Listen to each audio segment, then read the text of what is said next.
Le PC que je vais assembler aujourd'hui est unique en France, avec son boîtier qui est extrêmement rare. Ah, il est trop lourd en plus.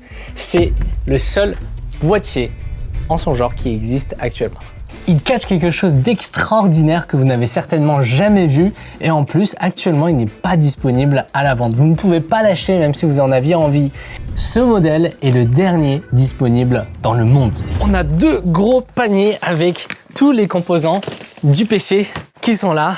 Il y a beaucoup de boulot aujourd'hui et je voulais vous raconter un petit peu l'histoire de cette machine en la montant ensemble. Déjà, il a été commandé par un client, par une entreprise qui s'appelle Vintech, fondée par Alexandre. C'est un solopreneur, il est tout seul et quand il m'a annoncé le chiffre d'affaires qu'il réalisait en étant tout seul, j'ai failli tomber par terre. Il développe des solutions SaaS et il s'est spécialisé dans l'automatisation par IA. Ce PC va marquer un tournant dans son entreprise. Il a été extrêmement exigeant et sûr de ce qu'il voulait. Ce sera une des plus belles machines que j'ai réalisées en 2025, si ce n'est la plus belle.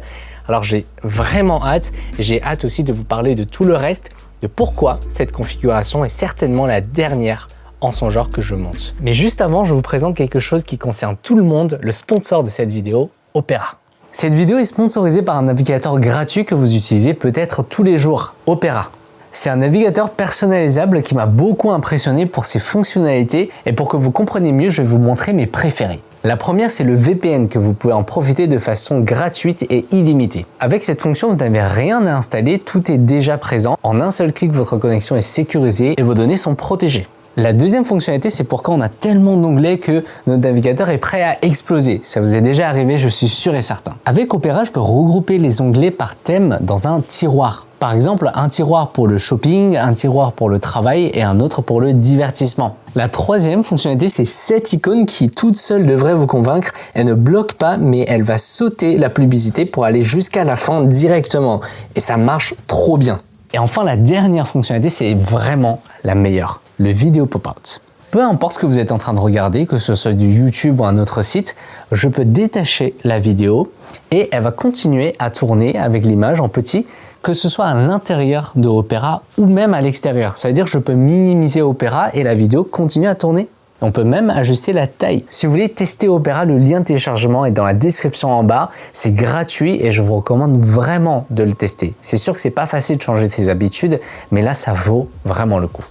Je ne vous l'ai pas encore dit, en fait c'est le modèle Genome 3 de la marque Deepcool. Vous connaissez certainement Deepcool et ce boîtier, ça fait partie d'une gamme spéciale chez eux, une gamme qui ne commercialise pas beaucoup mais qui existe depuis 3 générations. C'est pour ça qu'on est sur le Genome 3. Ce qui vous frappe en premier, ça va être cette partie devant, cette partie bleue et cette partie transparente. Pour ceux qui avaient un doute, effectivement, ici ce que vous voyez, c'est du liquide. C'est du liquide de refroidissement qui vient avec le boîtier.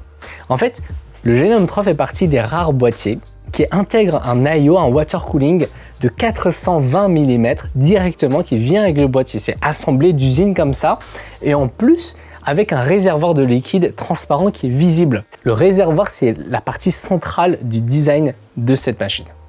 À l'intérieur, vous voyez ici, on a la pompe. Vous avez les ventilateurs qui sont déjà préinstallés avec le radiateur aussi qui est préinstallé. 140 mm par ventilateur, un radiateur de 420, c'est très long, c'est les plus grandes dimensions qu'on peut avoir sur un water cooling aujourd'hui. Et en bas, sur cette partie, vous avez un écran LCD qui va s'allumer tout à l'heure et qui permettra de monitorer beaucoup de choses. Ça, c'était une exigence de Alexandre quand on a vu qu'on pouvait monitorer tous les composants du PC directement sur un grand écran de 5,5 pouces intégré au boîtier. Ça lui a plu tout de suite. Et à l'arrière, c'est un grand boîtier, mais on n'a pas non plus énormément de place pour le passage des câbles. En fait, finalement, c'est assez étroit sur cette partie, donc on va pas pouvoir loger des câbles très épais. C'est un petit peu challengeant, surtout ce gros hub qui va avoir pas mal de câbles qui traînent. Ça me stresse un petit peu. Donc, je sais pas si chez moi, on va pouvoir partir de là rapidement, mais j'ai un petit peu hâte. La pompe intégrée au water cooling qui est utilisée là, déjà au niveau de son design, c'est spécifique au Genome 3. Ça n'existe pas, vous ne pouvez pas en acheter. Par contre, ce que vous pouvez acheter, c'est le water cooling de Deepcool qui intègre la pompe de 6e génération. Et c'est une pompe in-house, un peu comme les montres, vous savez, qui font leur mécanisme in-house. Deepcool est non seulement une marque de water cooling, mais aussi un fabricant de refroidissement, du ventirad au water cooling jusqu'à la pompe. Tout est fait à la maison, le R&D à la maison. J'avais fait une visite chez eux, à leur usine. Je vais vous montrer quelques images. Lorsque je suis parti visiter leur usine cette année, c'était au mois d'avril à peu près, ils m'ont montré leur ligne de production, la chaîne de production, à commencer par la fabrication des caloducs, un par un, et ensuite qui sont intégrés dans les radiateurs pour former le ventirad. Ensuite, ils sont pesés, contrôlés pour que notre ventirad, derrière, ça puisse bien dissiper la chaleur. J'ai aussi vu la ligne de production pour les boîtiers, pour leur water cooling, pour leur ventilateur. C'était énorme, ils avaient plein de bâtiments. Mais le plus étonnant dans tout ça, c'était de voir une marque qui fabrique ses propres produits. C'est ça le plus étonnant. Je ne sais pas si vous étiez au courant que dans les marques de composants, c'est un peu comme dans l'automobile, tout le monde se prête un petit peu ses moteurs et tout. Et c'est pareil, sauf qu'il y a très peu de marques qui fabriquent eux-mêmes, qui ont le contrôle de la production de leurs produits. En fait, la plupart des marques sous-traitent la production d'un produit qu'ils ont designé. Peut-être que c'est plus ou moins technique, peut-être qu'ils ont leur propre brevet sur la partie technique du produit, mais ils n'ont pas leur propre usine, ils ne sont pas capables de gérer leur propre production. Donc pour moi, ça a été surprenant de voir une entreprise, une marque qui fait tout in-house et en plus qui fait autant de produits différents. Il y a juste un produit qu'ils ne font pas encore in-house, c'est les alimentations. Ce qui est assez marrant dans ce genre de système, c'est que Deepcool, comme eux, ils ont leur propre marque, mais ils sont aussi capables de produire. Ils produisent pour d'autres marques que j'ai pu voir quand j'ai visité, mais bien sûr que je ne vais pas citer parce que c'est leur secret commercial. Un truc marrant, c'est que la pompe qui est intégrée dans le Genome 3 ou dans leur water cooling, leur pompe Deepcool Pro génération 6, ça, ils ne le partagent pas. Ça, c'est vraiment leur bijou. Ils le partagent à aucun partenaire. Ils utilisent que dans leurs produits parce qu'ils ont pris des années à le développer et ils savent pertinemment qu'une marque de water cooling qui possède son propre brevet pour sa propre pompe, ça se compte sur les doigts d'une main. Ouais, c'est ultra rare pour les consommateurs quand ils veulent acheter un produit, l'acheter directement auprès d'une marque qui maîtrise la production de ce même produit. Ça donne une confiance qui est énorme. Je trouve que le placement de Deepcool sur le marché, il est spécial. En même temps, d'un côté, c'est une usine. Leur point fort, c'est la performance. Ils savent comment bien refroidir les composants. Donc, c'est quelque chose qui pousse avec fierté. Et de l'autre côté, ils essaient de rendre ça toujours plus accessible, toujours à des tarifs qui ne sont pas déconnants. Et ça, personne ne le fait, ou en tout cas, c'est hyper rare. C'est très difficile de faire comme Deepcool. Maintenant, on va pouvoir commencer l'assemblage.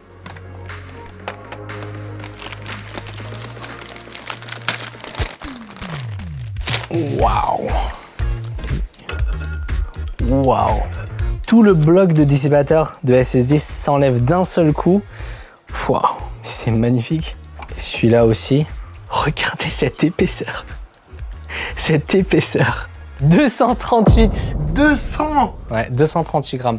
En fait, c'est le poids de mon téléphone. Il est où mon téléphone? Il est là-bas. Les deux ensemble. Mec, on a 500 grammes de dissipateur. 518. Juste pour le SSD. Processeur ultra neuf. Certainement, des gens vont se poser la question pourquoi on a choisi du Intel au lieu d'un AMD.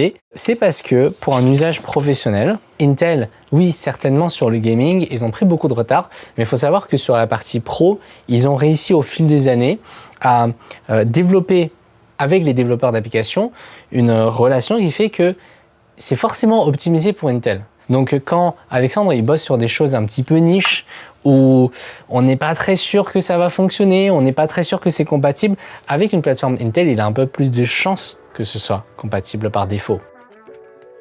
Je retire les stickers de la barrette de RAM et d'ailleurs c'est des Corsair Dominator Titanium 6000C30 en 2 x 32 Go. C'est des RAM qui coûtent très cher maintenant, qui sont ultra rares et le second kit n'est pas encore arrivé, donc c'est pour ça que je n'en installe que 2. Mais au total, il aura 128 Go dès que ça arrive. L'autre fois, je discutais avec une personne qui est dans le business des rames et elle m'a dit si tu veux encore des rames 6000C30, tu peux attendre.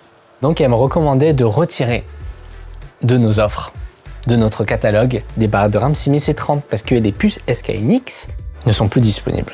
J'ai un peu peur que ce genre de machine haut de gamme, ça va être de moins en moins possible en 2026, en 2027 et que ce soit la dernière génération de PC haut de gamme qu'on va faire. Voilà, tout simple. Et c'est déjà terminé, le kit est déjà installé. On a choisi cette carte mère pour quelques fonctionnalités spécifiques. Déjà, c'est double port 10 Go. Les deux ports sont en 10 Go. Ultra rare. Il y a aussi un double port Thunderbolt 5. Thunderbolt 5. Généralement, c'est TB4. Ça peut passer le flux vidéo. En fait, c'est comme un DisplayPort. C'est la même chose. Il peut afficher de la vidéo. En plus, on a là des petits points. Vous savez à quoi ça correspond? C'est des trous de dissipation de la chaleur au niveau de la VRM. Ce socket de processeur sur cette carte mère, ils ont un truc, j'ai oublié le nom, c'est un petit peu complexe. Je crois que c'est le IRLM, je sais pas quoi. Non, en gros, l'idée, c'est qu'ils ont un thermal frame intégré. C'est pour éviter la distorsion du processeur une fois que vous l'avez fixé sur le socket. Donc, c'est comme si vous avez un thermal frame intégré. Et ce serait pas drôle si ça s'arrêtait là. Je vous avais dit que c'était une machine qui était exigeante. Et comme on a un boîtier très haut de gamme avec beaucoup de ports USB, on a aussi besoin d'une carte mère avec double connecteur ici pour les type C et ici double connecteur aussi pour les USB type A 3.0. On va d'abord commencer par dévisser cette plaque qui permet de retenir la pompe.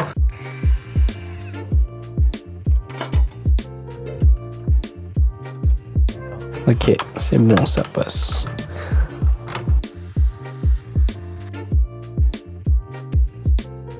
Je visse le support Intel pour fixer au socket de la carte mère. Ensuite, je vais trier les réhausseurs. Attention, on a 8, sauf qu'il n'y en a que 4 dont j'ai besoin. Les 4 autres ne correspondent pas au socket du processeur que j'utilise. C'est écrit en tout petit 1200 ou 1700 pour LGA 1200 ou LGA 1700. Même si Deepcool ont déjà fourni un gros tuyau de pâte thermique, chez Stref, on a l'habitude quand même d'utiliser de la pâte thermique Thermal Grizzly sur tous nos PC. Donc là, je vais en mettre dessus.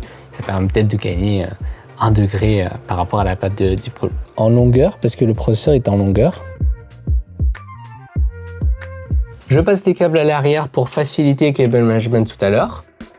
On va remplacer les ventilateurs par défaut qui sont ici par des ventilateurs lumineux. Alors vous voyez peut-être pas, mais on a un anneau autour et sur le côté aussi, c'est éclairé. Je trouve ça un peu dommage parce que le diamètre des ventilateurs d'origine, il est quand même un peu plus grand. Bon, heureusement qu'on les remplace par les FL14 de Deepcool. Ça fait partie des rares choix du marché qui allient la performance au design. C'est-à-dire que là, on n'est absolument que sur de la performance, même si le design transparent au niveau du roulement, c'est très très beau. Mais là, on a du lumineux sans impacter l'aérodynamisme des hélices, des pales. Je vous explique. Déjà, on a un roulement FDB. Ça veut dire à fluide hydrodynamique. Lorsque l'arbre tourne dans le roulement, un film très fin de fluide sous pression se forme de manière dynamique et ça assure sa lubrification. Ensuite, quand ça tourne, il n'y a pas de frottement. En tout cas, c'est très très léger. C'est pour ça que la durée de vie d'un ventilateur FDB, c'est 300 000 heures en moyenne. Je ne sais pas si vous vous rendez compte, ça fait 34 ans à tourner non-stop. Pour obtenir un résultat comme ça requiert de la haute précision au niveau de la fabrication et ça a pour conséquence d'être plus silencieux. Là, vous avez peut-être remarqué que comment ça se fait que le boîtier est à nouveau vide, où est passée la carte mère? Et en fait, je fais une erreur, j'ai fait une grosse erreur de préparation. J'ai pas mis les ventilateurs au début alors que c'était absolument nécessaire de le mettre avant la carte mère. Sinon, ça bloque partout. Donc j'ai dû vider le boîtier pour installer les ventilateurs. Les ventilateurs latéraux, ils sont en intake, c'est en entrée d'air, donc c'est pour ça qu'on installe des modèles à reverse pour avoir la face jolie du ventilateur le plus visible, tout en ayant l'airflow dans la bonne direction. Le ventilateur en bas, il va être difficile à mettre. Est-ce que je dois démonter le bas? Démonter le bas? Il y a des vis là, mais comment ces vis elles sont fixées? Sur le dernier ventilateur installé, je vais rencontrer un blocage qui va me prendre la tête pendant au moins 20 minutes. C'est le ventilateur à droite, ici en bas que vous voyez, qu'on peut techniquement installer parce que sur les photos de Deepcool, on voit qu'il y a un ventilateur ici, mais j'arrive pas à trouver où et comment. Il n'y a rien écrit sur le manuel par rapport à ça. Ni sur internet d'ailleurs, parce qu'on est les seuls à faire une vidéo montage complète de ce boîtier. Putain, c'est-à-dire on est les seuls au monde à faire un montage complet en vidéo de ce boîtier, genre. Et en fait, depuis le début, j'avais un petit doute. Je me suis dit, ça peut arriver qu'on ait cette vis qui est située derrière le caoutchouc des pieds du boîtier. Mais en général, ce caoutchouc est fixé à la colle forte, à la colle double face. Donc, une fois retiré, c'est un peu délicat pour le remettre. Parfois, ça ne recolle pas correctement. Donc, c'est pas quelque chose que j'ai voulu vérifier dès le départ. Je me disais qu'il y avait certainement d'autres options qui seraient plus logiques. Sauf que je vais rapidement réaliser que c'est effectivement derrière les bouts de caoutchouc des pieds, cachés derrière. Donc, il faut décoller. Mais heureusement, ça se recolle bien. La colle est plutôt de bonne qualité. On va dire ça comme ça. Même si j'aurais préféré que la vis ne soit pas située là-dedans. Parce que c'est pas pratique du tout. Ça y est, on a enfin fini d'installer les ventilateurs. Je dis on parce que finalement, Zich m'a donné un coup de main pendant qu'il ne filmait pas. Les ventilateurs. Maintenant, ce qu'il nous reste à faire, c'est l'alimentation, la carte graphique, connecter tout ça et réaliser le cable management. Pour l'alimentation, on va partir sur un modèle de Deepcool. Et là, ici, il faut que je remercie Deepcool parce que je ne l'ai pas dit en début de vidéo, mais sans eux, sans l'envoi du Genome 3, ce projet n'aurait pas eu lieu. Et ils étaient super intéressés par le projet qu'on allait monter, une machine professionnelle assez unique, très haut de gamme dans ses composants. Et ça allait hyper bien avec le dernier modèle qui reste chez eux, le Genome 3 en blanc. Ici, on a de la 1000 watts. J'ai fait attention à prendre un modèle avec des condensateurs japonais. Donc, on est plutôt sur du haut de gamme. La certification, elle est en gold, label 80+, classique comme d'habitude, et aussi le Cybernetics en gold. Plus tard, de plus en plus, vous allez peut-être voir le 80+ disparaître au profit du Cybernetics qui change un petit peu la façon dont les alimentations sont testées en mieux et surtout qui coûte moins cher aux fabricants et donc ça coûtera moins cher sur nos alimentations à la fin aux consommateurs quand on va les acheter. En ce moment, il n'y a pas beaucoup de choses qui deviennent moins chères donc ça fait plaisir quand ça arrive. Je vous l'ai déjà expliqué, les ventilateurs en FDB, c'est les meilleurs. Et là, à l'intérieur, on a un ventilateur plutôt silencieux avec un roulement FDB. Quand vous regardez à l'arrière, le petit tableau, et que vous voyez que sur le 12 volts, vous avez la même capacité que la capacité maximale de l'alimentation. Ça, c'est très bon signe. Sur des alimentations entrée de gamme, vous allez peut-être voir des trucs du genre, elle est à 650 watts de base, écrit sur le packaging, mais en fait le 12 volts, il ne peut en délivrer que 480. Et ce genre de situation, c'est compliqué, c'est pas recommandé. Quasiment tous les fabricants sont passés maintenant sur leur nouvelle génération d'alimentation sur des câbles tressés comme ça. Il n'y a pas de peigne intégrée sur les câbles. Ça, c'est un tout petit peu dommage. Toujours bien de tordre dans le sens inverse votre câble pour qu'il soit plus droit, plus facile à ranger tout à l'heure. Je suis en train de remarquer que ce qui va être un gros challenge tout à l'heure, c'est ce hub avec les câbles, en fait, qui sont en Y. Vous voyez, un côté RGB, un côté fan, et qui vont se brancher de part et d'autre, comme ça. Et on en a pas mal des câbles comme ça en Y. Et tout à l'heure, pour ranger, ça va être le bordel. Je sais pas trop ce que ça va donner, mais ça s'annonce assez difficile. Attends, ça rentre de quel côté? Non, ça rentre de ce côté-là. Mec, on doit démonter. je dois encore enlever les ventilateurs. Là, j'avais pas du tout cramé que c'était de ce côté-là. Deepcool, ils ont été un petit peu paresseux là. Ils auraient pu m'ouvrir un trou à l'arrière. Ventilateur par le bas. Boum, on le pose. Ça, c'est pas mal. On a des pieds en caoutchouc qui sont réajustables pour pouvoir poser l'alimentation dessus. C'est anti-vibration et anti-choc.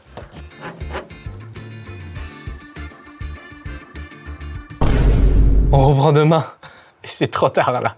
Il est minuit. Ce genre de PC, imaginez, vous n'avez pas commandé chez Strife. Le résultat, il sera exactement comme ce que vous venez de voir. Mais il sera chez vous. Je parle, mais on verra demain. Ça se trouve qu'il sera exactement comme ça. Je commence à connecter les branchements au hub, ce sera le plus compliqué, surtout avec des câbles en Y qui sortent d'un côté en PWM et de l'autre côté en ARGB pour les ventilateurs. Ce qui fait qu'on a énormément de câbles qui se superposent ou qui s'en mêlent entre eux. Ce qui fait le plus peur dans un cable management, c'est d'avoir beaucoup de câbles courts parce qu'on ne peut pas les cacher. Ensuite, je vais finalement changer de stratégie parce que le câble du CPU, je décide de le passer à gauche et non pas à droite pour essayer de faire le moins de lignes, le moins de troncs possible. Pareil pour le câble principal qui mène jusqu'au hub, lui je vais le fusionner avec le câble du processeur. Enfin terminé. J'ai quand même un peu l'impression que j'ai vachement perdu la main depuis que Johan est arrivé dans l'équipe. Là, le PC est prêt à démarrer et j'ai très hâte de voir le résultat une fois que c'est allumé. Je vais vous montrer aussi de l'autre côté ce que ça donne. Ha! Ici, on a la 5090 Aorus Master Ice, 32 Go. J'ai posé ce ventilateur qui est fourni avec la carte graphique au-dessus. On n'a pas de vis, donc ça bouge un petit peu, c'est un petit peu fragile. Pour démarrer, c'est le bouton central ici. En fait, le bouton, il fait toute la longueur. C'est assez sympa. Zich, il aime beaucoup. Ça fait vraiment machine de guerre qui démarre. 3, 2, 1. Est-ce qu'on a le liquide? Le liquide, il bouge pas. Le liquide, il bouge pas. Je vois une bulle. Regarde, rapproche-toi, regarde, je déplace un petit peu le PC. Tu vois la bulle? Elle se déplace? Ah ouais. Vous voyez qu'on a de l'éclairage aussi ici, ça c'est purement esthétique. Là, on a de l'éclairage directement sur le liquide dans le circuit de refroidissement. Oh, pardon. Sur la partie plastique du boîtier, ils ont même fait un trou pour le nouveau logo de Deepcool. Ça passe au travers. C'est très sympa. Hein. Là aussi, ils ont un design qui change. C'est très original. Et ça reprend des traits verticaux du boîtier. Les ventilateurs, je ne sais pas ce que vous en pensez, mais moi, jusqu'à présent, j'ai pas vu de ventilateur avec un design comme ça. Il y avait quoi? Il y avait 43 ou 46 LED dans chaque ventilateur. C'est énorme. Et du coup, l'éclairage, il est doux, il est fluide, il est réparti. On ne voit pas les morceaux de LED un par un. Vous voyez ce que je veux dire? Il y a un revêtement qui est opaque, qui va encore plus dissiper l'éclairage. Et ça rappelle justement le côté opaque qui est sur les dissipateurs de carte mère. Ah là, franchement, en termes d'homogénéité du design, on est au max. Bon là, ça souffle très bien. J'ai pas encore optimisé les ventilateurs, la courbe de ventilation. Juste en étant là, je sens là sur mon visage, sur mes cheveux, je sens l'airflow qui sort du boîtier. C'est quand même assez impressionnant. Maintenant, en dehors de ce design, je me demande si on a vraiment un intérêt, on a vraiment un gain en termes de température, en termes de performance, en partant sur un boîtier comme ça, avec un water cooling intégré. Donc c'est la prochaine question et je vais essayer d'y répondre tout de suite avec un test. Pour le savoir, j'ai testé contre le boîtier Trix Luca L70, qui est aussi un très grand boîtier. Et vous voyez la différence de température à l'écran. J'ai utilisé le même processeur, mais par contre, les conditions de test ont été différentes. Ça, je dois l'avouer, donc à prendre avec des pincettes. Ça n'a pas été des tests très scientifiques avec des conditions identiques. Par contre, ça ne m'étonne pas. Je ne suis pas surpris qu'on ait de meilleures performances sur le Genome 3, surtout qu'on a un radiateur de 420 mm, je vous le rappelle. L'avantage quand on a des ventilateurs de 140 mm dans son PC, c'est que ça brasse de l'air sans forcément souffler très fort. En plus, on a un modèle éclairé, mais qui est quand même plus orienté performance. Ça nous permet d'avoir un airflow qui reste optimisé. Au niveau sonore, au niveau du son, on en a parlé tout à l'heure. Une fois que la courbe de ventilation a été programmée, on a un PC qui est relativement silencieux, surtout en idle. Là, on n'entend rien du tout. Et puis quand Alexandre va lancer ses LLM, va entraîner ses IA, là, c'est sûr que ça va commencer à souffler et ce sera audible, mais pas bruyant. Au niveau des performances, je ne vais pas le tester sur des jeux parce que ce n'est pas l'usage qui va en faire, mais je vais quand même vous afficher le score astronomique qu'on peut avoir sur 3D Mark. Et là, vous allez vous demander, mais un PC à 9000 €, si c'est pas fait pour jouer, on fait quoi avec? Justement, la réponse, c'est pour générer encore plus de revenus, générer encore plus d'argent. En fait, l'idée de Alexandre, il investit là sur une machine sur le long terme. L'année prochaine, il a un projet. Son projet, ça va être de développer son activité grâce à ce PC. Ce qu'il veut faire, c'est entraîner des IA, fine-tuner des LLM pour créer des agents spécialisés qui vont lui permettre de continuer à rester sur sa structure de une seule personne en tant que solopreneur, une seule personne dans sa société. Il génère déjà beaucoup de revenus, mais comme ça lui permettra d'accepter de recevoir encore plus de projets et d'être encore plus efficace dans ce qu'il fait. Si vous avez envie de discuter avec lui, de lui poser vos questions ou de vous inspirer de lui sur son projet, je vous mets son LinkedIn en bas, en description, ou son site internet. Vous pourrez aller lui parler, même lui parler de vos projets si vous avez un projet SaaS. Je vous laisse tout en bas. Si ça peut vous aider, moi ça me va. Et voilà, j'espère que la présentation de ce petit build d'Alexandre du Genome 3, ça vous a plu. N'hésitez pas à aller checker les liens en description, notamment de télécharger Opera si vous souhaitez tester. Peut-être que ça deviendra le navigateur pour vous en 2026. Merci beaucoup, passez de bonnes fêtes, je vous souhaite un joyeux Noël, une bonne année et comme on dit, on se donne rendez-vous l'année prochaine.